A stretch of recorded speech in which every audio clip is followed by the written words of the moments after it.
Good morning, everybody. Welcome back to MUFC vs. Everybody. I am your host, Sean, and I'm so glad to be back today with another Manchester United news roundup. I know, another Manchester United fan channel. I get it. There's a lot of them out there.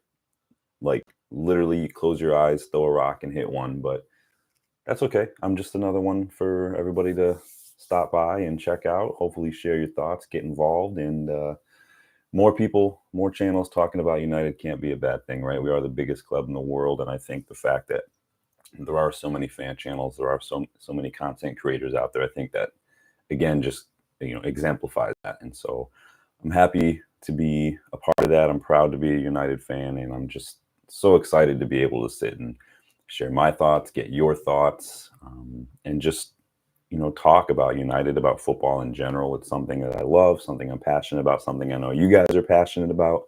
So get involved. Let me know your thoughts.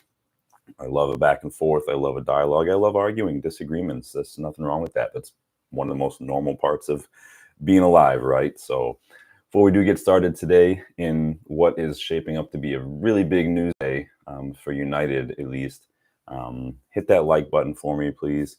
Hit the subscribe button if you want to, just help the channel grow. If you want to be entered into giveaways, we do a lot of shirt giveaways. Speaking of which, I still have this one that I'm still waiting to hear back from Adam Peters. You were the winner of this, and hopefully, before the week's up, you do get in touch with me. Please email me your details at unitedstatesofunited@gmail.com, and we can get this out to you. I'd love to show my appreciation to Adam, to all you guys. I do have some more giveaways planned in the future, and I'm happy to be able to do that for you guys and show my thanks, my appreciation.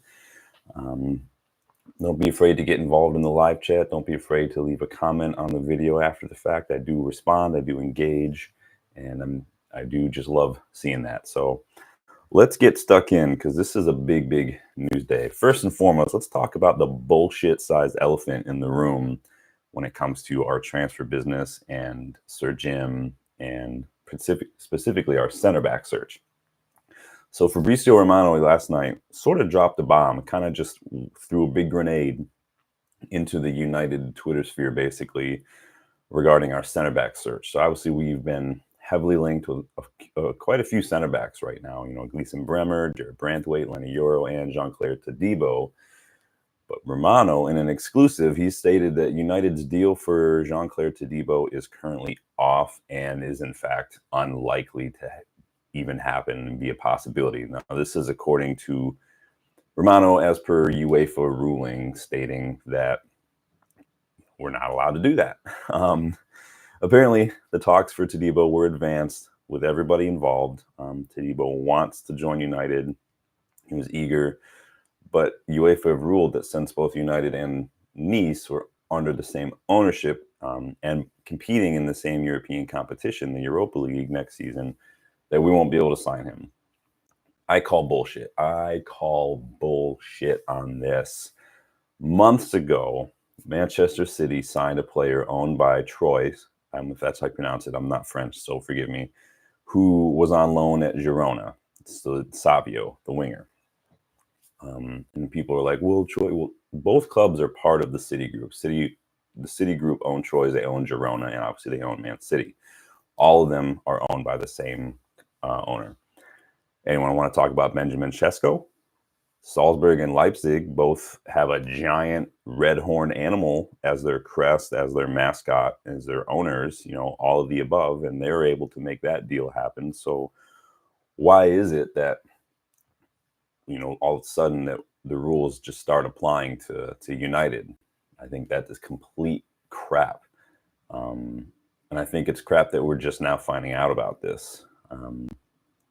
Sir Jim Ratcliffe is not happy about this. So part of the big news today is obviously Sir Jim sat down with Bloomberg and did a really big interview, and he shared some thoughts on this Todibo deal that is no longer happening. He said, we have a player at Nice, I'm not going to say his name, we all know it's Todibo, who is really interested in joining Man United and has the ability to be a United player. They've said, so UEFA have said, We can sell him to another club in the Premiership, but we cannot sell him to Manchester United. Sir Jim added that this is not fair on the player, and he doesn't see what it achieves, which to that point I do agree with. You know, the player has his heart set on a move, and everything's in motion. Everybody's involved. Like I said, all parties are in agreement. Everybody's been working, and all of a sudden it just comes out that that's not going to happen. Like that's crap, man. And quite frankly, I don't care if there's a rule that says you can't do that. I don't. If that's the rule, that's fine. The problem is, kind of like other rules, you have to make it across the board. It has to apply to everybody. Like I said, City have been allowed to sign Savio. Leipzig have been allowed to sign Šeško from Girona/Troyes and Salzburg, respectively. So apply it to everybody. Why is it that we're the ones getting hit by the rule? James Ducker has reported this morning that UEFA doesn't want to be seen as favoring certain clubs. Again, to which I call bullshit. This is such bullcrap. Let me know your thoughts on this, because I'm furious right now. And this isn't me being a spoiled United fan.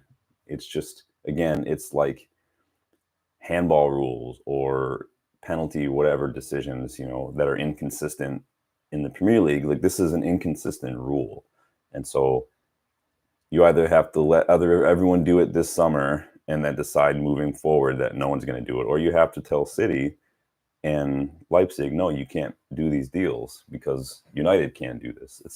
It's ridiculous. I don't understand how you can have one rule for one club and not for all these other clubs. Let me know your thoughts on that. I did like Todibo. He would have been my top choice for center back. I think that he is a good profile. He's got good ability on the ball. He's a physical presence. Reads the game really well. Good age. Seems like he's got some leadership in him, which I do think we need more of at United. We have players who are of an age to be leaders, but they're not quite of a mentality. And then we have a lot of young players who just aren't quite there yet. So I really like Todibo. Let me know your thoughts on this UEFA ruling. You know, what do you think it means for us? Who would be your option out? Seems like Branthwaite's probably going to be our top priority for center back. I have, my thoughts on that, as I've shared in other videos. I don't have a problem with Branthwaite. I like Branthwaite. Would he have been my top choice? Probably not. But it is what it is. Speaking about Sir Jim, so Sir Jim, again, did this interview yesterday with Bloomberg. He's talking about a lot of things, on several things. He talked about Brexit. He talked about the election. He talked about immigration. But he did talk a lot about Manchester United, football in general.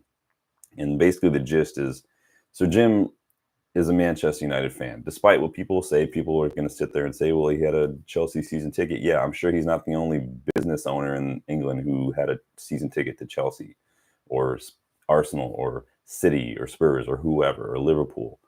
I'm sure there are Chelsea, fans who are rich business owners who have season tickets to United, because that's just what rich people do. It's not unheard of. Basically, Sir Jim is basically, in the gist of it, is he wants to get United back to competing at the top, back to where it was, 20 years ago, basically, where it's up there with the likes of Bayern Munich and Real Madrid's, and challenging for the best trophies in the world. He did say it's going to take 2 or 3 summers, though, of getting the right people in place and, making the right decisions and the right signings to get to that point, to get back to that place, because of the way the club has been run. And he isn't pointing this down to like one manager or one player in terms of blame or solution. He even said, and he said this before, he said the coach isn't the central issue at Manchester United. He continued and said, it's a sports club.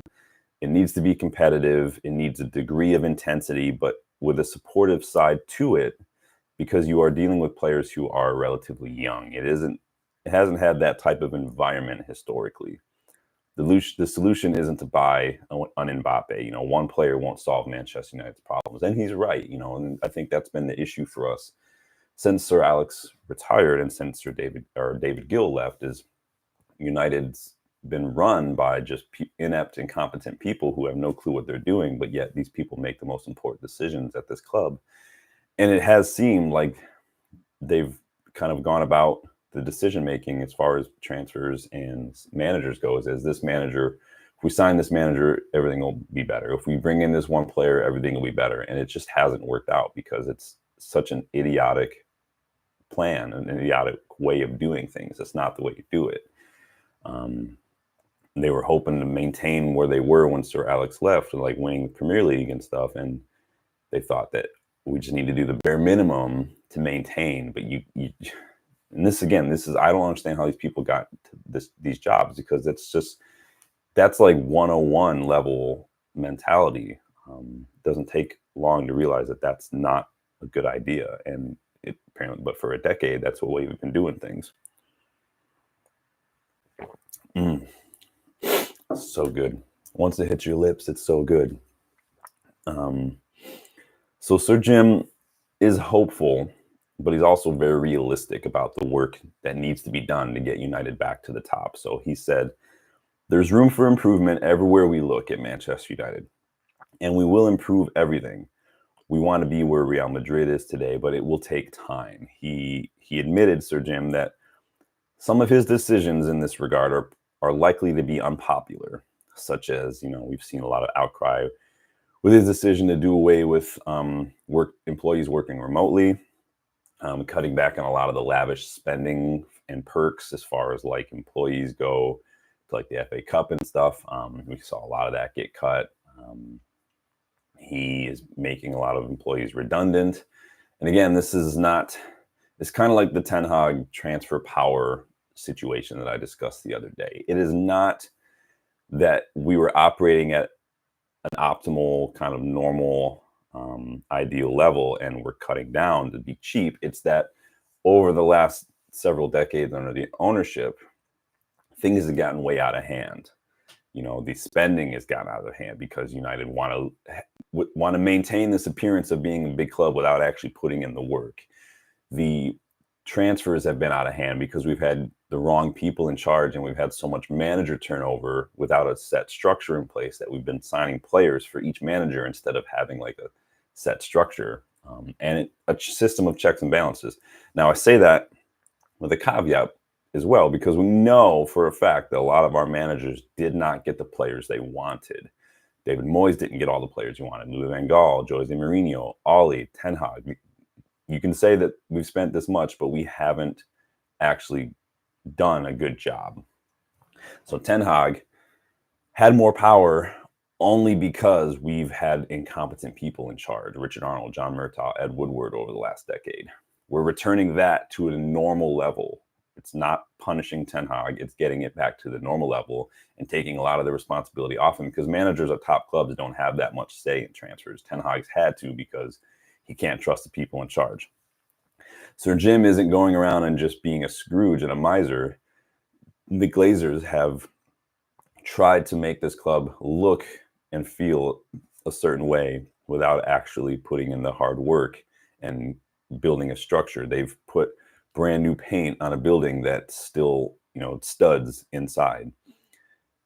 And so a lot of the lavish spending, a lot of the perks, a lot of the remote working, a lot of the, I would say, inflated staff is the result of that. And we have to get that back to a more manageable level. And so I hope that offers a little different perspective. I'm not saying I'm 100% right in what I say is gospel. I'm saying it's another perspective on the matter, because I've seen a lot of people who are not happy about some of the decisions that Sir Jim has made in the last few months. But Sir Jim does believe that people will see that he is standing up and making difficult decisions rather than just blowing with the wind like we've been doing. It's very clear he wants to make United the best club in the world again. He's a United fan. He loves this club. He wants it to be big. And it's not only that, he wants Manchester in general to be, to grow and develop. He wants to boost the economy. He wants to boost the living in the neighborhoods in the area with the stadium rebuild and some of the jobs and things that's going to provide. He likes Manchester, obviously.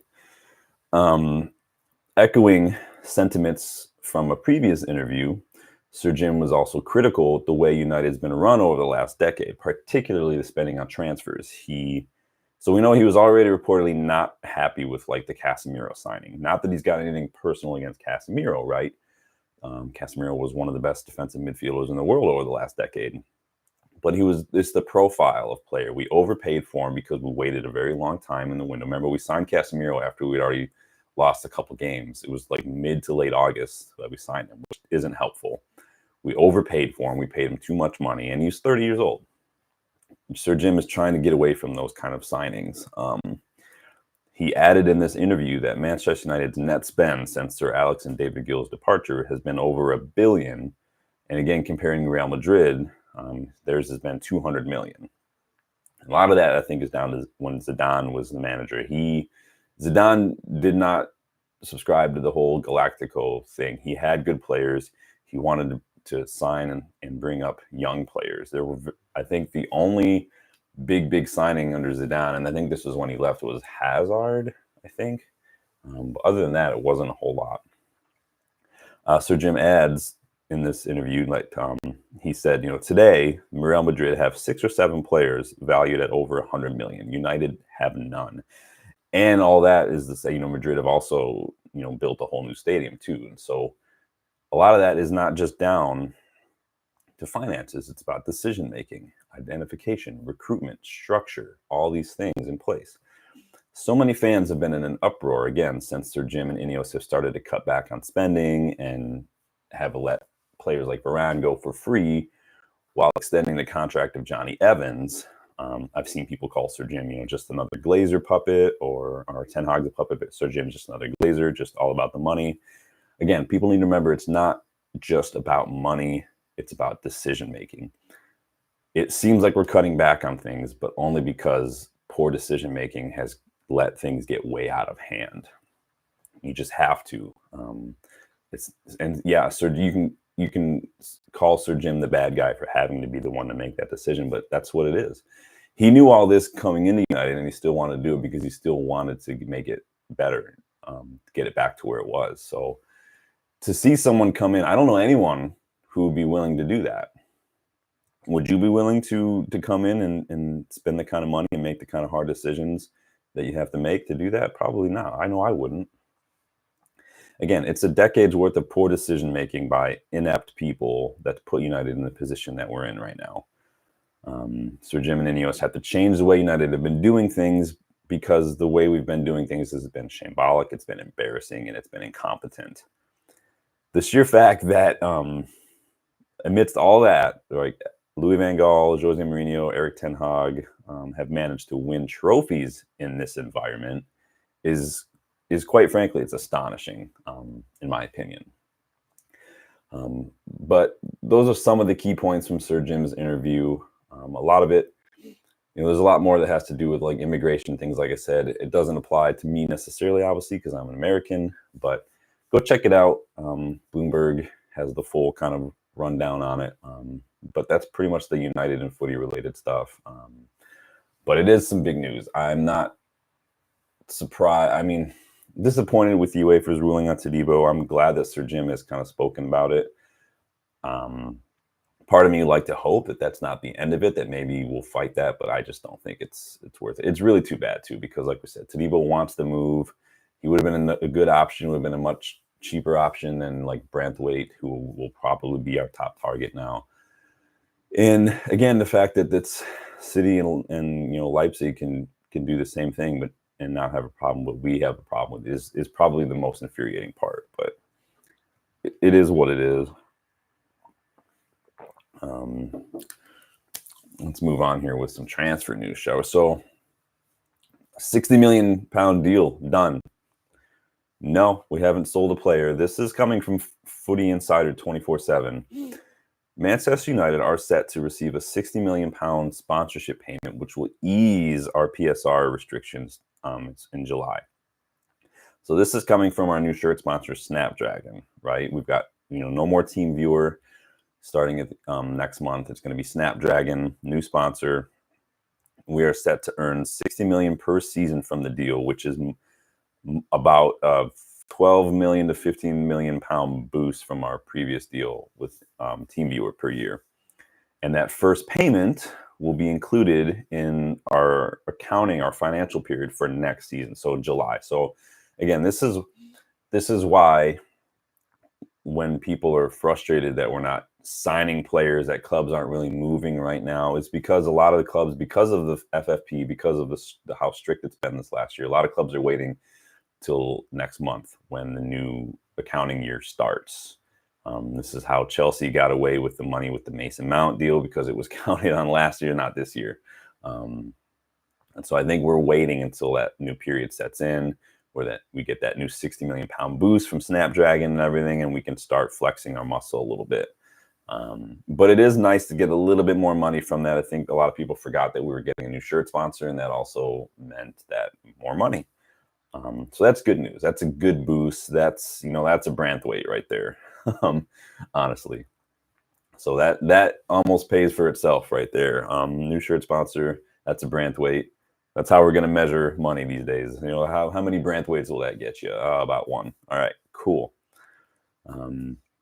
Moving on, as far as transfers go, there may be some news as far as our striker search. So obviously, we talked about our striker search was a little quiet for a while. It was a lot of center back talk, a lot of Michael Olise talk.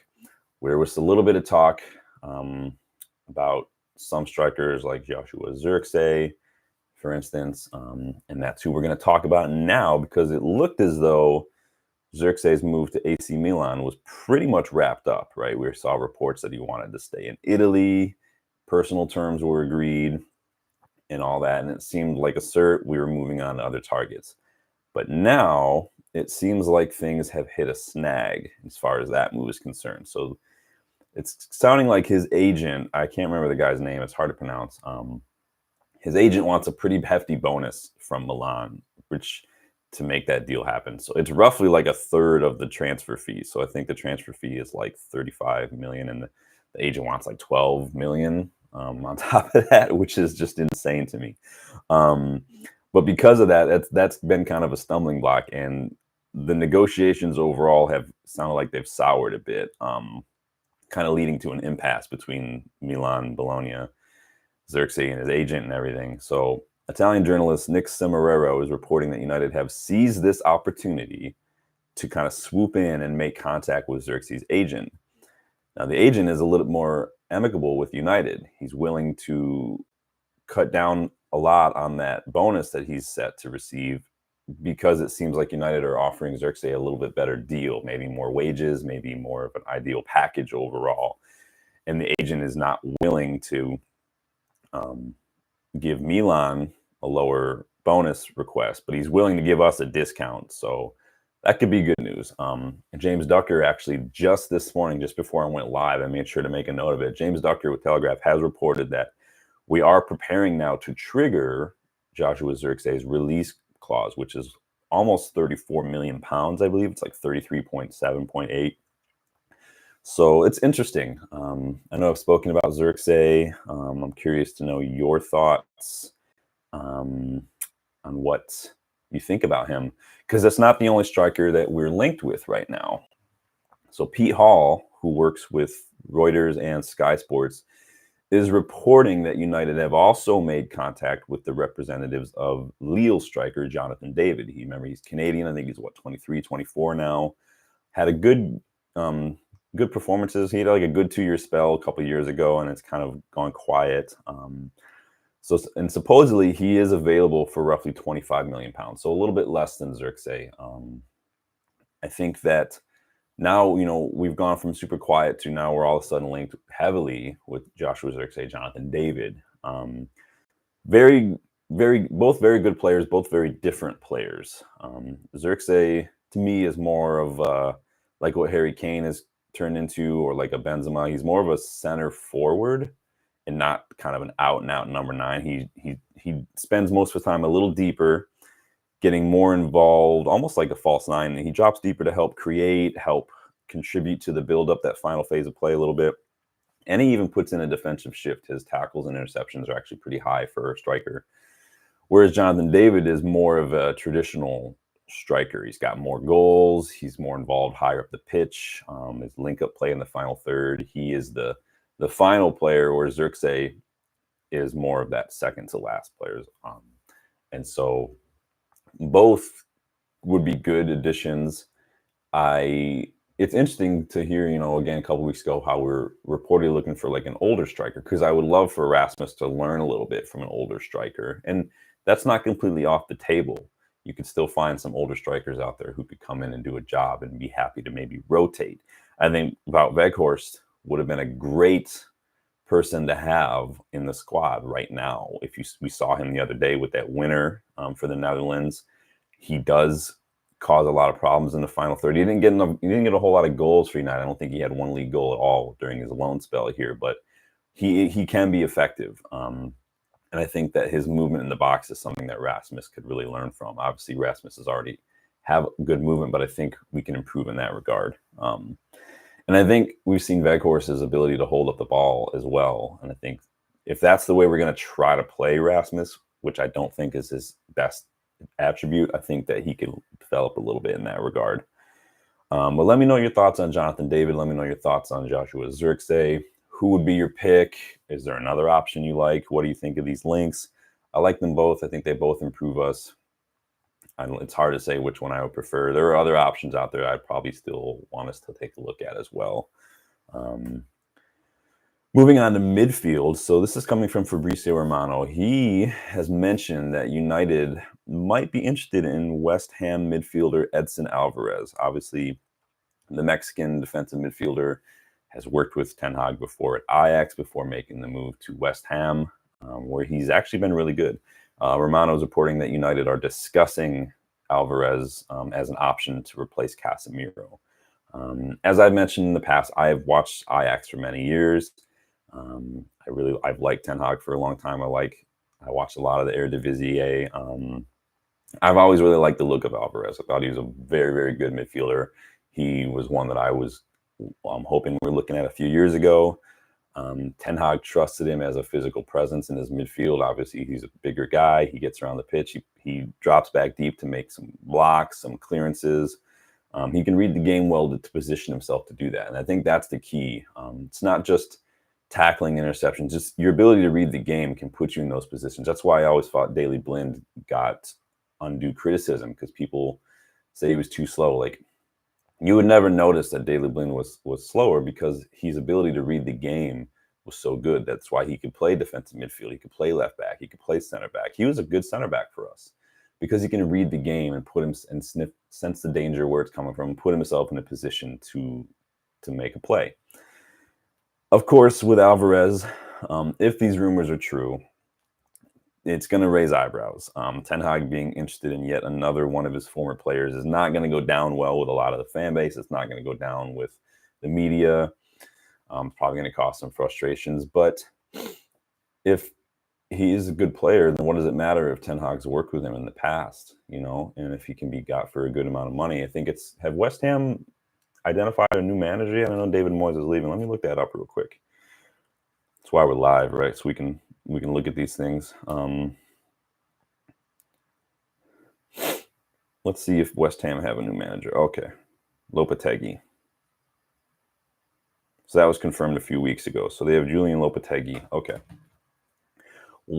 So I think that the money from Alvarez, and this is the thing what happened with the new manager. A new manager probably going to want new players. West Ham, obviously are not one of the richest clubs, and they've got a few positions that they probably need to strengthen. They probably got a few players that they might end up losing. I don't think Jared Bowen is going to be there too much longer.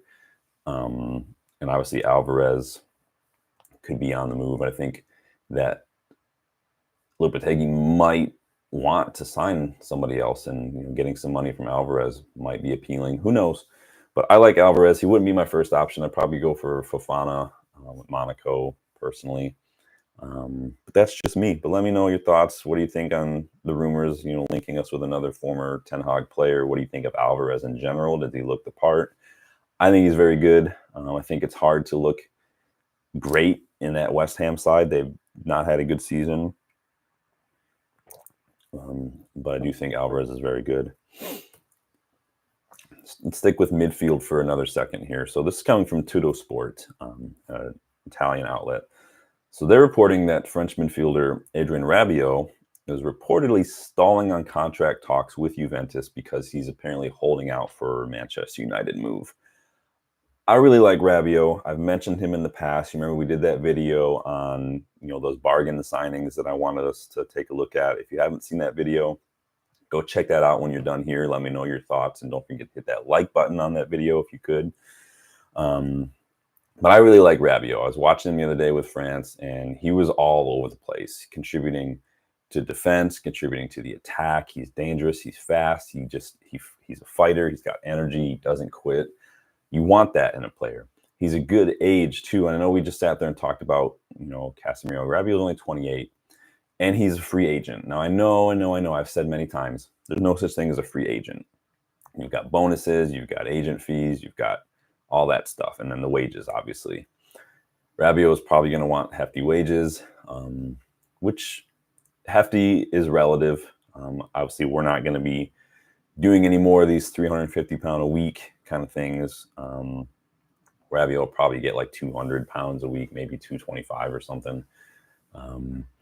Otherwise, I think his only other options are like Saudi or something. But he may have some issues with the French national team in the past, and his agent might be a bit difficult to work with. But that doesn't mean that he's not a solid midfielder with talent and experience. I think that's the most key factor for me.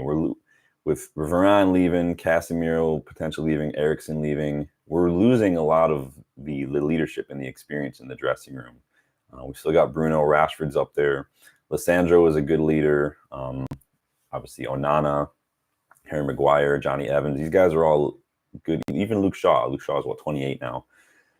I think we need someone in midfield. Midfield has been the weakest part of our on the pitch for us over the last season, with the high press, and we've had just a big hole in midfield with the donut formation, as people have joked. I think Rabiot's experience, his leadership, and his talent, his skill on and off the ball could really improve us. He walks into the starting 11. He's better than McTominay. He's better than Mason Mount. Play him next to Kabi Menu with Bruno ahead of them and watch us cook. And he's free, which means you could get Mount and still get someone like a João Neves or a Yusuf Fofana, and really, really, really lock up that midfield and strengthen it, to the depths of like what Liverpool did last summer. Like, there's no rule that says you only have to sign one.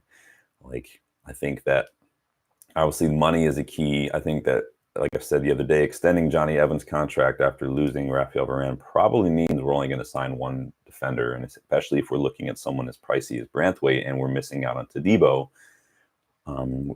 I think that the same applies for midfield. We're going to be losing Eriksen probably, and Casemiro probably. If not, at least one of them is probably going to go. Kabi Menu is still young. Mason Mount is still a question mark because he was injured most of last season. Bruno, Scott McTominay. We've seen Scott McTominay contributed a lot with goals last season, but that's not his thing. That's not why he's there. He's a midfielder, and he was played in like that number 10 false 9 role for the last month or so of the season last year. And he popped up with some key goals, but in midfield, he's a liability. He can't be trusted, and he really doesn't offer much in midfield. So we need to be able to improve on that, and then maybe revisit McTominay next summer. If somebody like a West Ham or somebody are interested in him, we need to consider that. Or Newcastle, if Newcastle come back in for him. But let me know your thoughts on Rabiot. I know it's like an either or thing with Rabiot. People either really like him or they really don't. I really, really like Rabiot. I think he's a great midfielder. I liked him at PSG. He's been good for Juventus. I haven't heard a whole lot of issues regarding Rabiot over the last couple of years. So I think that, and obviously we've been interested in him before. We were talking to him last summer as well, and we missed out on that because of the people, again, making the negotiations. It's not Ten Hag's fault that Arnold and Murtagh can travel all the way to Turin and come back empty-handed. It's not Ten Hag's fault that they traveled to Barcelona to talk about Frankie de Jong and come back empty-handed. At least they got a good vacation out of it, right? Like, it's not Ten Hag's fault. Ten Hag's not the one doing that. Moving on, higher up the pitch here. So the Michael Olise saga might have a potential plot twist here, like it's been written by M. Night Shyamalan here. For those who have been following United, for those who've been following, United have been linked with him for months.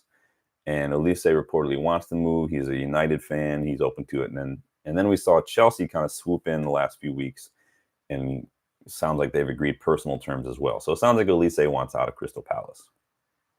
It's been a little quiet over the last week or so until yesterday. So Fabrizio Romano reported yesterday that Crystal Palace have kind of thrown a potential spanner in the works here by offering Michael Elise a new contract with better wages and a higher release clause. So they're trying to protect their investment. They're trying to entice him to stay.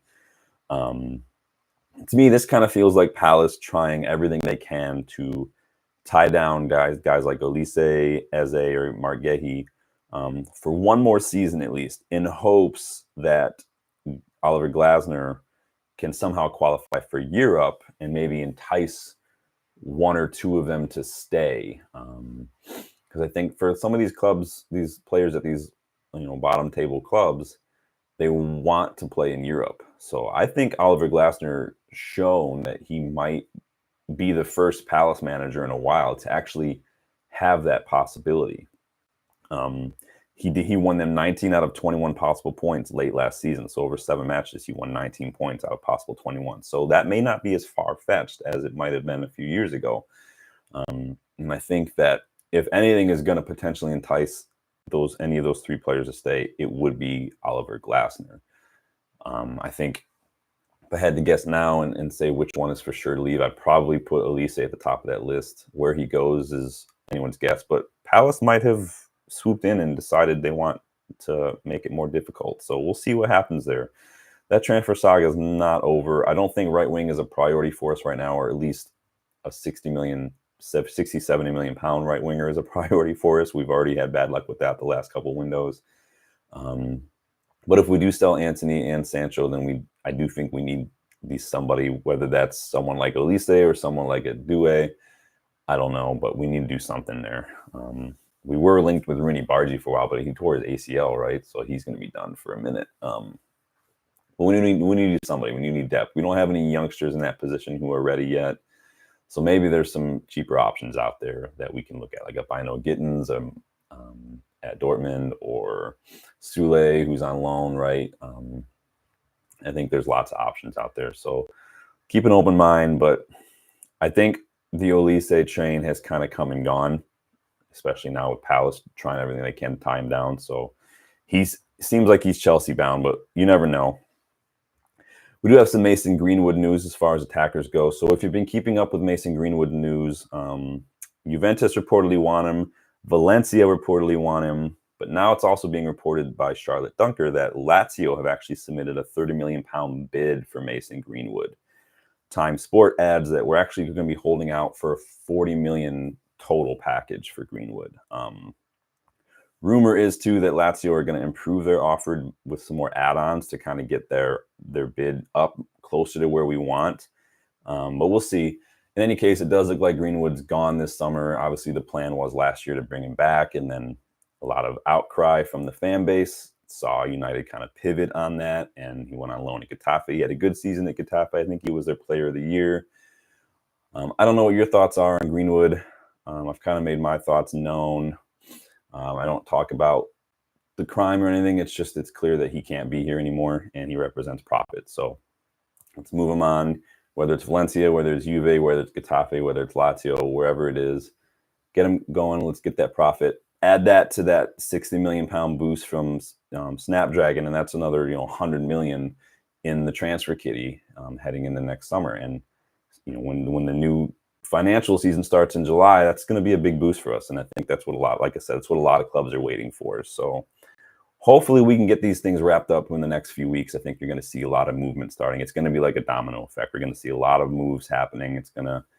One center back's going to go from here. It's going to start a whole chain of events. We're going to sell some players. We're going to start moving up for some players. I'd like to get these players in, especially the players who aren't on international duty right now for the Euros or for Copa America or whatever. I'd like to see us get those wrapped up so we can get these players in for preseason and they can get to work, get to know their teammates, get to know Ten Hag, get to know the league, get it going. I don't want us to wait until August anymore. That's been one of my biggest complaints. And I know that Ten Hag has been infuriated by that because tactical managers need time with their players. And when you wait till August to sign key players in key positions like Casemiro, like an Antony or whoever, it doesn't help. It takes that much longer to do it. And I know that the Glazers like drag their feet so they don't have to pay for the wages, for they can save a couple months, but that's just cheap, and it's just counterproductive to what we're trying to do as a club on the pitch. So let's get Greenwood gone. Let's get Sancho gone. If Juve wants Sancho, pay the money. I'm not doing a loan. Sorry, Dortmund, no more loans. Like, you had your chance. If you wanted him that bad, you sat there and twerked for him all the second half of the season after he was on loan, and now you guys don't want to pay the money. What does that tell you? Wrapping up, I don't know if you guys have been watching the Euros at all. I watched some of the matches yesterday. Croatia don't look too great, do they? Again, I do feel like Germany and Spain are my favorites this year. Let me know what you've got. Denmark play England a little later on today. Spain play Italy. So those are probably going to be the two matches that I set aside to watch. On England, though, so Gareth Southgate confirmed today that Luke Shaw is not going to be fit for their match today against Denmark. Dude, why did you bring him? Why did you bring an injured player on international duty? Like, it doesn't make any sense. So we're going to play one match, he's going to get injured, and then he's going to miss the first half of United season next year? Like, just send him home, let him recover so he can play for us. Remember, it's club before country. Always. Don't let anyone tell you differently. We need Luke Shaw. He missed a lot of last season. He's missed nearly, 50% of his total matches for United that he's supposed to be here for. Malacia was injured all last season. Like, we need a left back. I like Kirke's yesterday. Kirke's didn't look great in his first match with Hungary last week, which it's a pinch of salt when it comes to international duty. You rarely see these guys very often. New coach, new teammates, whole new everything. It looked shaky first match. Looked great yesterday, though, if I will say. Even if Hungary didn't look great. Szoboszlai has been a complete ghost. He's just barely touches the ball. His passing was god-awful. He was losing the ball. Szoboszlai did not look like he was happy playing for Hungary. He looked like he already decided that they were out of the tournament. He just looked like he gave up in the second half yesterday. But Pirke's looked good, put in some really good crosses. So if we're looking at left backs, he's a good one. I kind of feel like I'd want a left back who's a little bit more first team ready, if that makes sense, like an Aït-Nouri. If I feel like if we're going to bite the bullet on Shaw, for instance, I want us to look at like DeMarco or Teo Hernandez or something instead and just get a fully ready left back. But that's a pipe dream. But there are some left backs we've been linked with. I did do a video on left back targets a while back. Again, go watch that video if you want to learn more about players like Leif Davis, like Bjorn Meyer, Bradley Lacko, all these, Melvin Bard. Go take a look. Although we're not going to get Melvin Bard, so we can take that one off because he plays for Nice, and we're not allowed to do that apparently because reasons. Let me know your thoughts on Shaw. Let me know your thoughts on the Euros. Who are your favorites? Any dark horses? Have you guys been watching Turkey? I've been watching. I told you guys to look out for Szymanski. Sebastian Szymanski. He's a really good player, I feel like. Got a couple of little young players running around Turkey. So let me know your thoughts on that. I know Arda Güler looked pretty good. Hopefully he gets more minutes at Madrid this season because it'd just be a waste. Madrid have a lot of attacking talent. Obviously, they're going to be bringing Mbappe. They've got Brahim Diaz, Jude Bellingham, and they've signed Arda Güler. I think Brahim Diaz probably should be looking for a move. But that's as much as I have to say about Madrid. I don't follow them that closely. I don't watch them that much. I'd have to talk to my buddy about that. He's a big Madrid fan. But in any case, let me know your thoughts on the Euros. That is going to do it for today's roundup. Again, get involved in the channel, get subscribed, like the video, please. You're going to get entered for giveaways like this United pre-match top from this year. If you can't tell, it's that black one with like the confetti on it.